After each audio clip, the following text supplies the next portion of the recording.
What does it mean to go back to your roots? What does it mean, your high school reunion? Visiting your hometown? Look up if you really want to go back to your original roots. Look at the stars, the originators of heat and light and the elements. Tennyson, Crossing the Bar. Sunset and the evening star and one clear call to me. And may there be no moaning of the bar when I put out to sea. But such a tide as moving seems asleep, too full for sound and foam. Twilight and evening bell, and after that the dark. And may there be sadness of farewell when I embark. Without these, there would be no light. Without these, there would be no heat. Without these, there would be no earth. Without these, there would be no us. But what are these? These are the stars.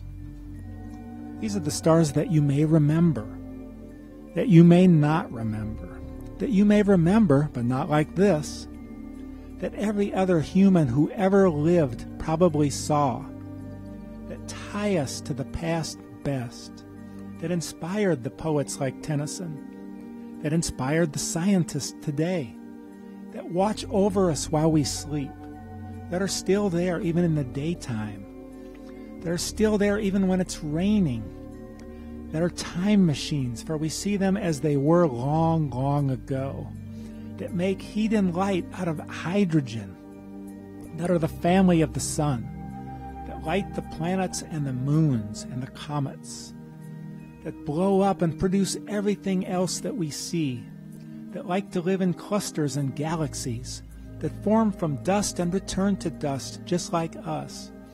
These are the stars that were there for all the big events in history, that tell us the time, that tell us our location on the globe, with romantic historic names and with exotic life cycles. These are the stars of great antiquity, and they live just beyond our porch light, just outside our window. These are the stars that are our friend, though too often we ignore them. The first Greek poetic writer, Aratos, said of the constellations, "Some man of yore a nomenclature thought of and devised, and forms sufficient and found. So thought he good to make the stellar groups, that each might display their forms, and thus the stars at once took names and rise familiar now." The Greeks always acknowledged their indebtedness to Chaldea and Egypt going back over 2,000 years. Most sources now agree there were ancient 48 original constellations. Is it not ironic that only when our own star sets can we see her family of other suns? These are the stars of the Milky Way, that broad white road in heaven, pathway of the ghosts, the shadows, running straight across the heavens, campfires for their night encampments, on their solitary journey. Look how the floor of heaven is thick inlaid in patines of bright gold. These are the stars that are imperishable and never set in the north. He who would scan the figured skies, their brightest gems to tell, must first direct his mind's eye north and learn the Bear's stars well. Constellations come and climb the heavens and go. Star of the pole, and thou dost see them set alone in thy cold skies. Thou keepest thy unmoving station yet, nor join the dances of the glittering train, nor dispose thy virgin orb in the blue western main. These are the stars of fall, in the ancient myth of Andromeda. Pegasus, Perseus, Cassiopeia ride together down the skies like falling leaves. The faintly glowing Andromeda galaxy is the furthest object the human eye can see unaided. Fittingly, the leaves of the trees leave behind our clearest view. Pisces and Aquarius call their home, unburdened from the sun so we can see the zodiac clearly. I set thee high for a star in the fall heavens, a sign and a hope for the seaman, spreading thy long white arms all night in the heights of the aether, hard by thy sire and the hero, thy spouse, when near thy mother sits in her ivory chair as she plaits ambrosial tresses, and all night long thou wilt shine. These are the stars of winter when a mighty Orion stalks the frosty heavens. The ancient Egyptians modeled their 3 greatest pyramids after his shining belt. Orion, king of 1,000,000 frozen nights. This is the world of Taurus, Aries, Gemini. Begirt with many a blazing star stands the great giant Aldebaran, Orion, hunter of the beast. His sword hangs gleaming by his side, and on his arm the lion's hide scatters across the midnight air the golden radiance of his hair. And hail, mighty Sirius, monarch of the stars, may we in this poor planet speak with thee?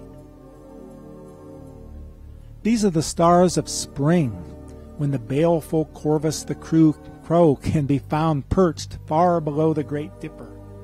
Corvus is the sign that flitting above the South Sea horizon, friend to the earliest navigators of the unknown South, the romantic Southern Cross dances above the horizon. This is also the domain of Leo and Capricorn, Aquarius. The clear and bright star called the star royal, Regulus, appearing in the breast of the sign Leo. The lion's heart is called this by some men, for they that are born under it are thought to have a royal nativity. If the star of the great lion is gloomy, the heart of the people will not rejoice. These are the stars of summer. It is summer where I first learned the stars, and maybe you did too on childhood camping trips. Our earliest memories are normally of summer. These are the stars of 1,000,000 summer nights of childhood, staying up late into the night, through the heat-ridden air. This is the home of Cancer, Sagittarius, Scorpio. These are the stars that survivors in the lifeboat of the Titanic saw as they rowed away from the doomed ship.